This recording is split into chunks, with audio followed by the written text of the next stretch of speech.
deceive not our people. Hi, lovelies. Welcome to today's talk show at Secular Advocacy TV. In today's talk show, we shall be talking about Dr. Abel Damina's commentary demonizing African traditional religion in an interview. And then why did we abandon our African traditional worship for Christianity? We saw the difference. We saw life. We saw light. We saw development. We saw progress. We saw good things, which we never saw in our African tradition. In African tradition, we had encounters with demons. All kinds of evil was happening. So we ran away from it to the freedom that Christ provides. Dr. Abel Damina is one of the clerics I respect so much, but this particular comment quite somehow betrayed his intellect, because what he just said actually confirmed what I've been saying, that every religion is blasphemous. Every upcoming religion, we always try to dehumanize the other just to grow.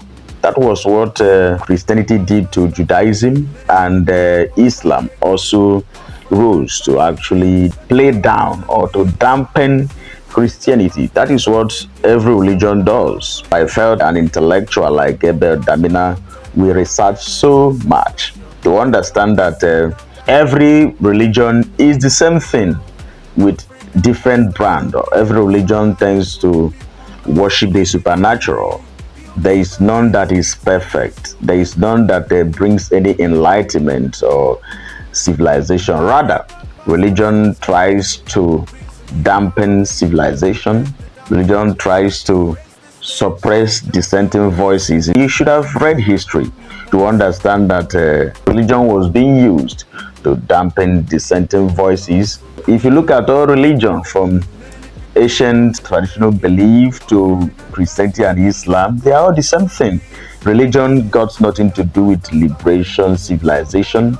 And to think that a scholar like Abel Damina appeals to superstition is a proof that an intellect cannot be religious without having cognitive dissonance. Because, like I said, all religions are the same and they are all faulty.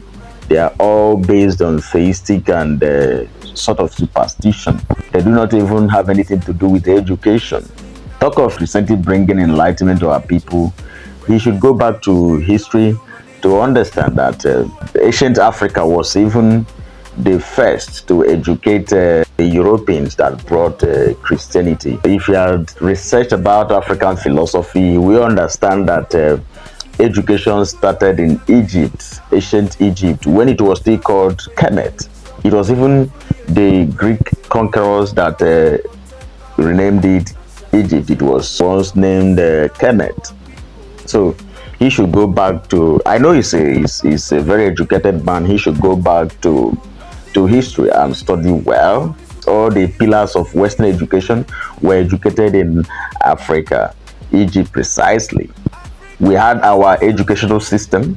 Take for instance, in Igbo land where I come from, our ancient fathers had NCBD system of writing and other means of education that is styled. Because we go to China, they are doing well, but it is not Western styled education. They are still using their educational pattern, method of writing and the rest of them. So I wonder why this man has come up to say this. Let me not say I'm wondering, because like I said earlier, if you are a lawyer, if you are a professor, if you are an academic and you are still religious, you can't be religious without suffering from cognitive dissonance. Not to mean any disrespect, but I need to set the record straight that what Abel Damina said is unacceptable, and it also encourages belief in superstition, as there is nothing like a demon, not to talk of saying that African traditional worship was demonic.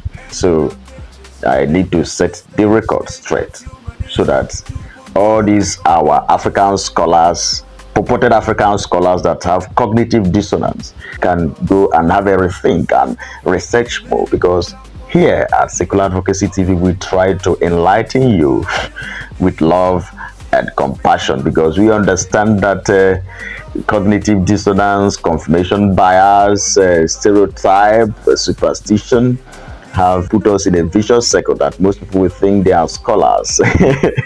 Just go there to cram what the West want them to cram without studying and thinking out of the box. That is why we must encourage critical thinking in our education system, so that our system will not be all about garbage in, garbage out. Thank you for being with us on today's talk show. Bye.